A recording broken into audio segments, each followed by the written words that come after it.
तो बच्चों, आज हम लोग नागरिक शास्त्र का, ठीक है, ये हमारी बुक है, हमारा इतिहास और नागरिक जीवन।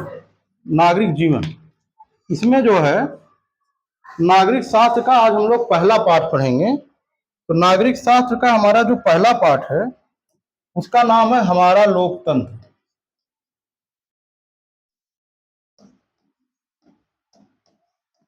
ठीक है, इसमें हम लोग अपने देश के लोकतंत्र के बारे में पढ़ेंगे। ठीक है, तो ये देखो, इस चैप्टर की शुरुआत कहां से होती है। ये जो काकी है, काकी आजादी की लड़ाई लड़ी है। ठीक है, काकी स्वतंत्रता सेनानी हैं। ये सब लोग जानते हैं ना, हमारे देश में आजादी की लड़ाई में पुरुषों के साथ साथ महिलाओं की बहुत बड़ी भागीदारी है। ठीक है, कुछ आप लोग महिलाओं का नाम जानते हैं जो आजादी की लड़ाई लड़ी है? किसी महिला का नाम जानते हो? हाँ, झांसी की रानी लक्ष्मी बाई प्रथम स्वतंत्रता संग्राम में उन्होंने लड़ा था 1857 में। ठीक है, लेकिन बच्चों इधर जब आजादी की लड़ाई हुई 1900 के बाद, ठीक है, इधर भी बहुत महिलाओं का योगदान रहा है। ठीक है, संविधान के निर्माण में बहुत सी महिलाओं का योगदान रहा। 15 महिलाएं संविधान के निर्माण में थी। ठीक है, आप लोगों को बताएं, एक भिखाजी कामा अभी आप लोग पढ़ेंगे अपने सिलेबस में। ठीक है, दुर्गा भाभी थी। ठीक है, ये सब लोग आजादी की लड़ाई लड़ी हैं। सरोजनी नायडू, ये सब लोग महात्मा गांधी के साथ काम करते थे। श्रीमती एनी बेसेंट, ठीक है, श्रीमती एनी बेसेंट अंग्रेज महिला थी, फिर भी उन्होंने यहाँ के लोगों की शिक्षा के लिए तमाम काम किया है। ठीक है, तो काकी जो है इस चैप्टर में एक स्वतंत्रता सेनानी है। ठीक है, स्वतंत्रता सेनानी होने के साथ साथ, खिड़की को ओपन करो बेटा, तो खोलो खोलो खोलो। हाँ, काकी एक स्वतंत्रता सेनानी होने के साथ साथ इस समय गांव की प्रधान हो गई है। ठीक है, वर्तमान समय में काकी क्या है? गांव की प्रधान। तो हर शाम गांव में चौपाल लगती है। उस चौपाल में, ठीक है, काकी से लोग बातचीत कर रहे हैं। ठीक, तो काकी जो है कह रही हैं, ठीक है, हमारे देश में लोकतंत्र की नींव एक दिन में नहीं पड़ी है। इसकी नींव अंग्रेजों से लड़ते हुए आजादी के समय पड़ी थी। कारण यह था कि इस आजादी का मुख्य आधार लोगों की सक्रिय भागीदारी थी। पुराने समय में क्या होता था? लोकतंत्र नहीं था, राजा राज्य करते थे। कौन राज्य करता था? राजा। ठीक है, और अपने कुछ खास लोगों की मदद से कानून बनाते थे। राजा के बाद उनका बेटा राजा बन जाता था। ठीक है, शासन सत्ता पे किसी और का अधिकार नहीं रहता था, न तो कानून बनाने में लोगों की भागीदारी रहती थी। ठीक है, तो उसी कानून का पालन करना पड़ता था जो राजा बनाता था। तो हमारे नेताओं ने यह तय किया कि देश का शासन देश के लोगों के हाथों में होगा, तभी हमें लोकतंत्र स्थापित करने की प्रेरणा मिली, क्योंकि ऐसी व्यवस्था है जिसमें सर्वसाधारण को अधिकतम भागीदारी का अवसर मिलता है। ठीक, हम लोगों में से कोई चाहे तो वो भी कानून बनाने में अपनी भागीदारी तय कर सकता है। कानून कौन बनाते हैं? अब इस समय जनता द्वारा चुने गए प्रतिनिधि संसद में बैठते हैं, वो लोग वहां पे कानून का निर्माण करते हैं। तो भाई हमने जिसको भेजा है, अब वो वहां कानून का निर्माण करता है। ऐसा समझ में? तो अब यहां चर्चा कीजिए, राजा के शासन और लोकतांत्रिक शासन में क्या अंतर है। तो अंतर बच्चों ये है, सबसे बड़ा अंतर, राजा के शासन में राजा का बेटा राजा होता था, राजा द्वारा बनाए गए कानून का पालन करना पड़ता था, और वह कानून ऐसा बनता था उसके कुछ खास लोगों की मदद से। न कि पूरी जनता की मदद से कानून बनता था। आज कोई राजा हो सकता है, राजा का मतलब जो लोग देश का शासन चलाते हैं, कोई किसी पद पे जा सकता है। आज कोई भी प्रधानमंत्री बन सकता है, कोई भी राष्ट्रपति बन सकता है, कोई विधायक बन सकता है, कोई सांसद बन सकता है, कोई गांव का प्रधान बन सकता है, कोई डीएम कलेक्टर बन सकता है। समझ गए बात? सबके लिए दरवाजे खुले हैं, बशर्ते हमें उसकी योग्यता रखनी हो। समझ गए हमारी बात? तो आज राजा का शासन नहीं है, कैसा शासन है? लोकतांत्रिक शासन है। आजादी के बाद लोकतंत्र की स्थापना करने के लिए देश का संविधान लिखा गया। क्या लिखा गया? संविधान। संविधान का निर्माण करने वाले लोगों को भी लोगों ने चुना था। ठीक? जब संविधान बना बच्चों, तो संविधान ऐसा नहीं था कि उसे 2-4 लोगों ने मिलकर बनाया था। ठीक है? उस समय देश की जितनी आबादी थी, हर 10 लाख आबादी पे एक प्रतिनिधि। ठीक? 10 लाख आबादी पे एक व्यक्ति चुना जाता था संविधान का निर्माण करने के लिए। ठीक? संविधान निर्माण करने के लिए एक संविधान निर्मात्री सभा बनाई गई थी। ठीक है? उसमें विभिन्न समितियां बनाई गई थी। ठीक है? तो 10 लाख आबादी से एक व्यक्ति को भेजा जाता था। ठीक है? तो संविधान के कानून सबसे ऊंचे कानून हैं। अच्छा, संविधान क्या होता है? संविधान बच्चों, ये नियमों कानूनों का एक दस्तावेज होता है। क्या होता है? एक किताब जान होती है। कैसी किताब? जिसमें नियम कानून लिखे गए हैं, हमारा देश कैसे चलेगा। देश में 2 प्रकार की सरकार है, यही कहीं अभी हमारी निगाह में पड़ा है। यहां देखिए, दोनों प्रकार की सरकारों को बनाने, केंद्र और राज्य। एक सरकार केंद्र में चलती है और एक सरकार राज्य। इसे किसने बनाया है? संविधान ने। केंद्र में कौन सरकार को देखता है?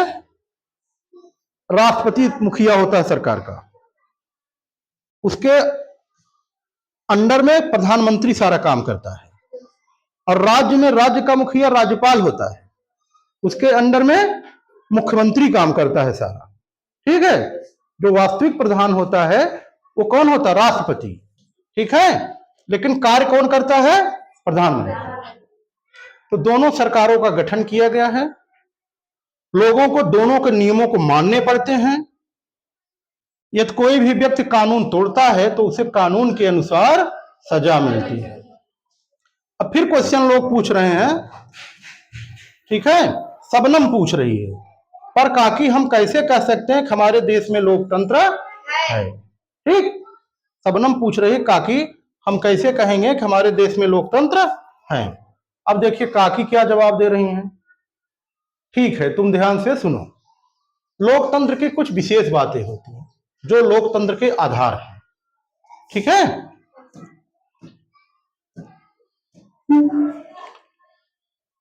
लोकतंत्र का पहला आवश्यक आधार है बच्चों, स्वतंत्र और निष्पक्ष चुनाव।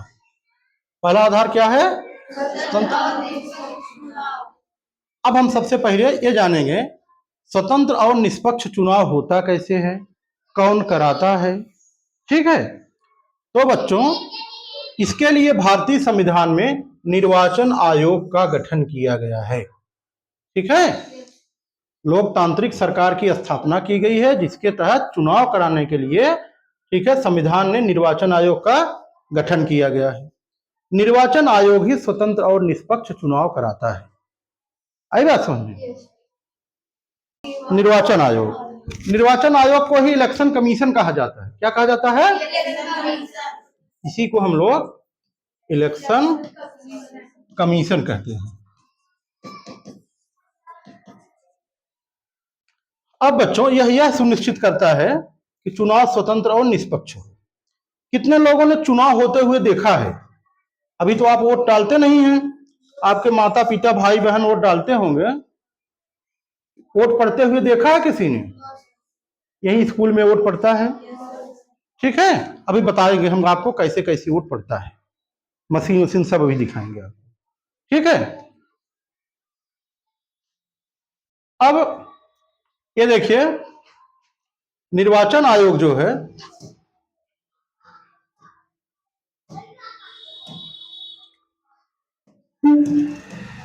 निर्वाचन आयोग यह तय करता है कि आप कितने पैसे तक खर्च कर सकते हैं। चुनाव में पैसे खर्च करने की सीमा तय करता है। देखिए, चुनाव में होने वाले व्यय की सीमा तय करता है। कोई प्रत्याशी मनमानी पैसा नहीं खर्च करता, नहीं तो सब पैसे दे के वोट खरीद लेंगे। ठीक है। अगली बात, जिसका राजनीतिक दलों एवं प्रत्याशियों द्वारा पालन किया जाता है। चुनाव प्रक्रिया की निष्पक्षता सुनिश्चित करने के लिए यह जरूरी है कि पर्याप्त मात्रा में पुलिस एवं चुनाव अधिकारी नियुक्त किए जाएं। चुनाव में पुलिस की ड्यूटी लगाई जाती है और एक चुनाव अधिकारी बनाया जाता है।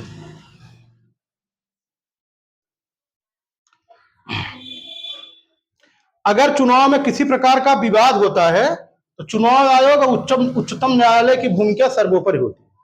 उसका निपटारा कौन करेगा? चुनाव आयोग करेगा या तो फिर उच्चतम न्यायालय करेगा।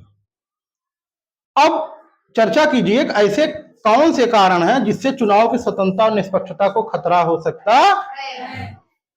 ऐसे बच्चों बहुत से कारण हैं, ठीक है, जिससे चुनाव की निष्पक्षता और स्वतंत्रता को खतरा हो सकता है।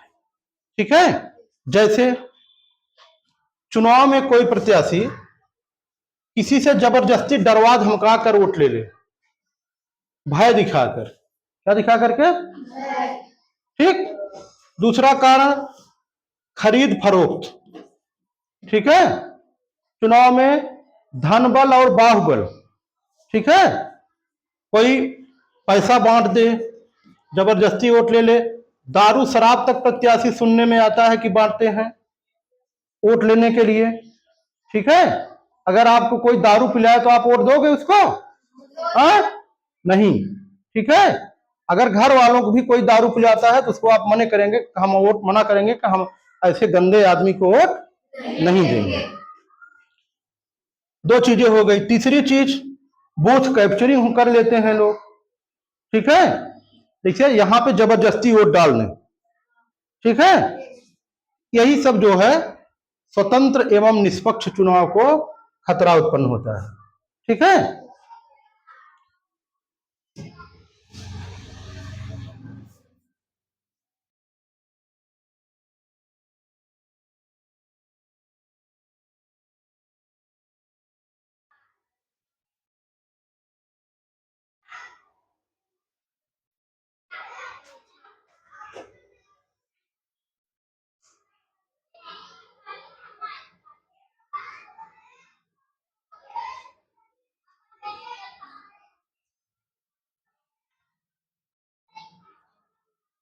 यहां तक हम लोगों ने देख लिया था, इसका अगला पेज देखना है। ए चुनाव प्रक्रिया है इसके बाद। ये देखो बेटा, इसमें हम बताएंगे आपको कैसे चुनाव होता है। ठीक। देखो, सबसे पहले एक मतदाता सूची निकाली जाती है। क्या निकाली जाती है? मतदाता सूची। इसको क्या कहते हैं? Voter list. क्या कहते हैं? Voter list. इस वोटर लिस्ट में एक एक बूथ के कितने मतदाता हैं सबका नाम फोटो सहित छपा रहता है, पुरुष महिला सब दोनों लोगों का। ठीक है। अब इस वोटर लिस्ट में किसका नाम रहेगा? जिसने 18 वर्ष की आयु पूर्ण कर ली, उसी महिला या पुरुष का नाम रहेगा जिसने 18 वर्ष की आयु पूरी कर ली। किसी नागरिक को धर्म, जात, मूल, वंश, लिंग के आधार पर मतदाता सूची में सम्मिलित होने से वंचित नहीं किया जा सकता। ठीक है। सबका नाम उसमें रहता है। अब जो है, चुनाव की प्रक्रिया का प्रारंभ राष्ट्रपति या राज्यपाल द्वारा जारी अधिसूचना से होता है। अब देखिए, दोनों नाम दिया गया है, राष्ट्रपति या राज्यपाल।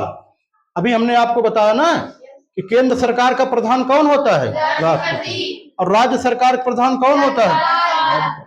जब केंद्र में चुनाव होगा तो ये अधिसूचना जारी करेगा राष्ट्रपति, और राज्य में चुनाव होगा तो राज्यपाल अधिसूचना जारी करेगा।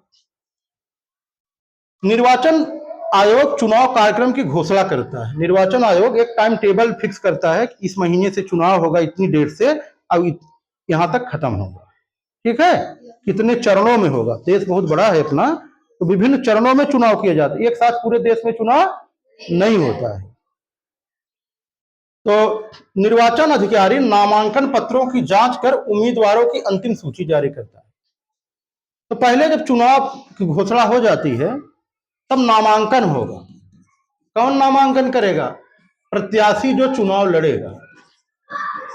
कौन नामांकन करेगा? प्रत्याशी। उसके सारे कागजों का वेरिफिकेशन करेगा चुनाव अधिकारी। इनका जो निवास है, कास्ट सर्टिफिकेट है, तमाम जो कागज इन्होंने लगाया है वो सही है कि गलत है, कुछ फर्जी तो नहीं है।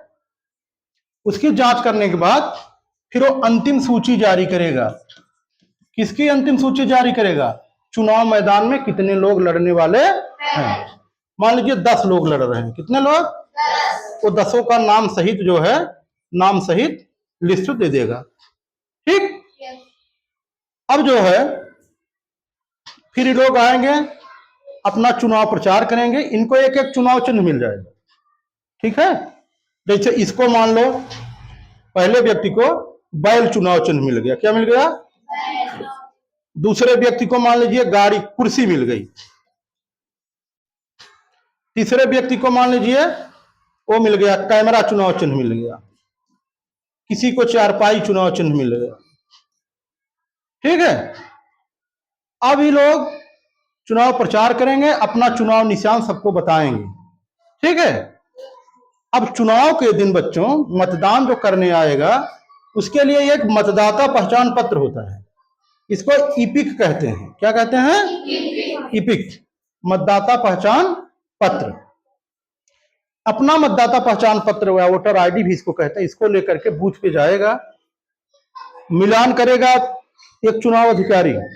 ठीक है, बूथ पे इनका जो नाम सही है, किसी दूसरे का वोट तो लेकर के नहीं आए हैं। और फिर एक अधिकारी यहाँ स्याही लगाता है। ठीक है, क्योंकि दोबारा ये वोट देने आए तो पता चल जाए कि इनका ये वोट एक बार दे चुके हैं। फिर अपना मत डाल देते हैं। अच्छा, अब मतदान 2 तरीके से होता है। कुछ मतदान जैसे जो ग्राम पंचायत वगैरह का मतदान होता है वो बैलेट पेपर से होता है। किससे? और जो विधानसभा लोकसभा का चुनाव होता है वो ईवीएम से होता है। किससे? ईवीएम से। बैलेट पेपर एक ऐसा ही कागज रहता है। ठीक है, इसमें जो वोट देने जाएगा मोहर मारता है चुनाव निशान पे रहता है, वहां पैड उसमें डुबो करके यहाँ पे आप मोहर मारोगे। अब ईवीएम में बटन दबाया जाता है। इसी चुनाव निशान के सामने बटन रहेगी, उसको आप बटन दबाओगे। हम दिखाते हैं ईवीएम कैसा होता है। ईवीएम जो है ये इलेक्ट्रॉनिक वोटिंग मशीन है। ये देखिए,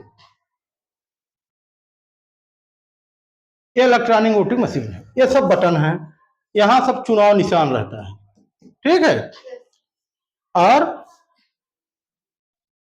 इसके साथ एक कंट्रोल यूनिट है। यहां से अधिकारी बटन दबाएगा। अब यहां टी से बोलेगा, तब आप बटन दबाएंगे। जब आप बटन दबाएंगे तब भी आवाज आती है। इसके साथ एक और मशीन लगी रहती है यहां पे, उसको कहते हैं वीवी पैड। ठीक, वो वेरिफिकेशन करती है। जब आप बटन दबाएंगे तो उससे आपके निशान का एक पर्ची कट के गिरती है। ये है। ठीक है, इसको कहते हैं voter verified paper audit trail. ये जो है वीवी पैड ये होता है। ठीक है,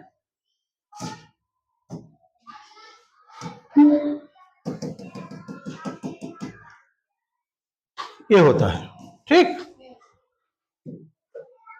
इसका पूरा नाम क्या है? ये क्वेश्चन एग्जाम में आने लायक है। ईवीएम का पूरा नाम क्या है? Electronic voting machine. ठीक, अब वीवीपैट का पूरा नाम क्या है? Voter verified paper audit trail. ठीक, ये है। इस मशीन को मतदाता को एक पर्ची दिखाई देगी जिसमें उस उम्मीदवार का नाम और चुनाव चिन्ह छपा होता है जिसको उसने अपना मत दिया है। ठीक, अब मान लीजिए आपको वोट देना है, आपको कोई प्रत्याशी पसंद नहीं है, आपको लगे जितने चुनाव लड़ा है सब बेकार है, कोई वोट देने लायक नहीं है, उसमें एक नोटा का बटन होता है। नोटा का मतलब होता है बच्चों none of the above, none of the above. उसमें तब आप नोटा का बटन दाब देंगे तो आपका वोट किसी को नहीं जाएगा। ठीक है, इसका मतलब ये होगा कि आपको कोई प्रत्याशी पसंद नहीं है। इतनी बात समझ में आई?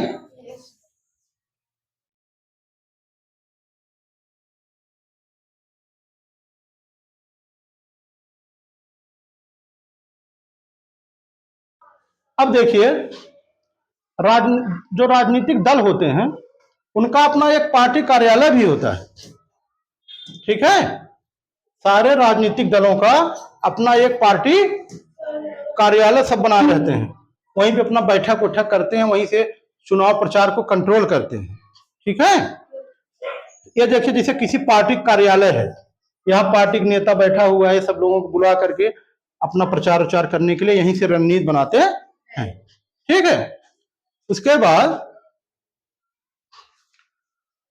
ये देखिए, राम रतन ने पूछा काकी लोकतंत्र में राजनीतिक दल क्या काम करते हैं?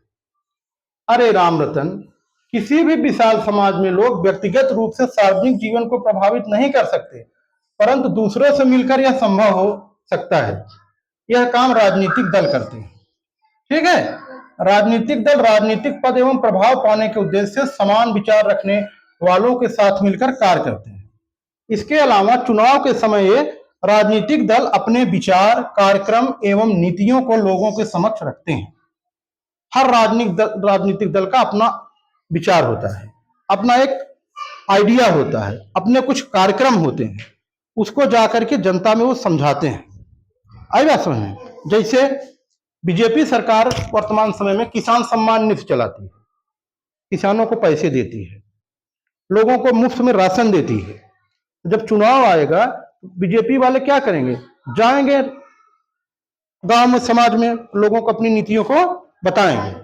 ठीक है, यहाँ पे सपा की सरकार थी जब अखिलेश यादव लैपटॉप बांटे थे। ठीक है, और एक उनके पहले सपा की सरकार में एक चलता था वो कन्या विद्याधन।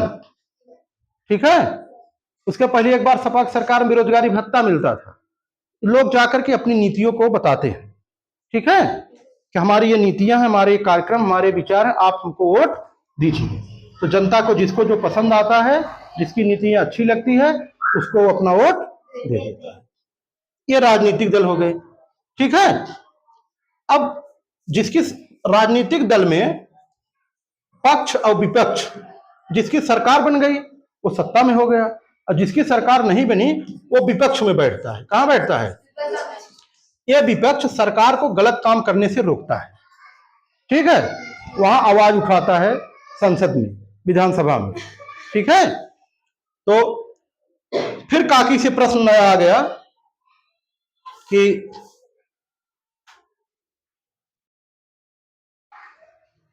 अच्छा काकी बताइए, इन दलों की भी चौपाल जरूर लगती होगी। ठीक है, काकी से पूछा गया, काकी ये बताओ इन दलों को भी चौपाल लगती होगी? राम रतन ने उससे उत्साह पूछा। हाँ भाई, सारे दलों के चुने हुए प्रतिनिधि नई दिल्ली स्थित संसद पार्लियामेंट नामक भवन में बैठते हैं। दिल्ली में संसद है, वहां पे लोग बैठते हैं। भारतीय लोकतंत्र में संसद लोगों की सर्वोच्च प्रतिनिधि संस्था है। ठीक है, ये प्रतिनिधि संसद के माध्यम से सरकार को लोगों के विचारों से अवगत कराते हैं। जैसे अपने यहाँ के सांसद कौन है इस समय? बाबू सिंह कुशवाहा। बाबू सिंह कुशवाहा ये जब संसद में जाएंगे तो हम लोगों की जो समस्याएं हैं वहां उठाएंगे।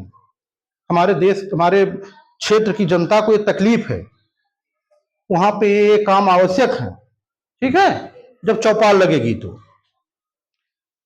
फिर काकी से प्रश्न आया, तो काकी हमारे गांव के तालाब की सफाई करवाने के लिए क्या हमें नई दिल्ली जाना पड़ेगा? ठीक है, अगर तालाब खुदाई करवाना है तो उसके लिए क्या नई दिल्ली जाना पड़ेगा हमको? ठीक है, अब देखिए काकी कितना बढ़िया आंसर देंगी। अरे नहीं सोहन, इसके लिए तुम मुझसे या स्थानीय विकास अधिकारी से कह सकते हो। काकी क्या है? गांव की प्रधान है। क्या है? ठीक है, अब वो कह रही है कि सोहन, ये तालाब उलाब वाला छोटा काम तो हम खुद ही करेंगे। ठीक है, ये सब काम किसका है? स्थानीय स्वशासन के अंतर्गत ग्राम पंचायतों का काम, जिसको कौन देखता है? ग्राम प्रधान देखता है गांव। और स्थानीय विकास अधिकारी होते हैं। ठीक है, इसे सेक्रेटरी नहीं होते हैं अपने यहाँ, वो लोग इन तालाब वालाब की साफ सफाई को सेक्रेटरी और ग्राम प्रधान करेंगे। ठीक है, देखो काकी कितना बढ़िया बता रही, काकी बहुत अनुभवी है।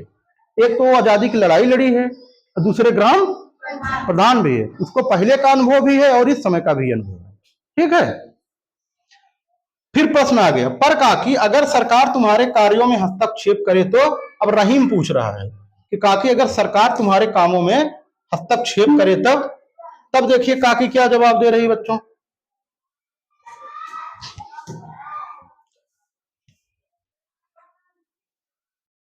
देखिए,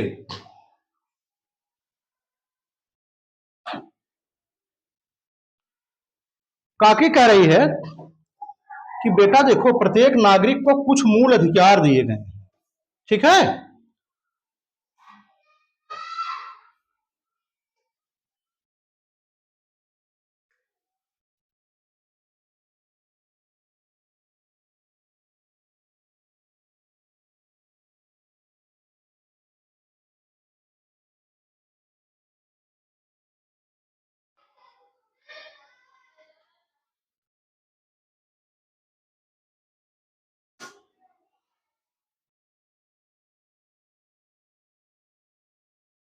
देखो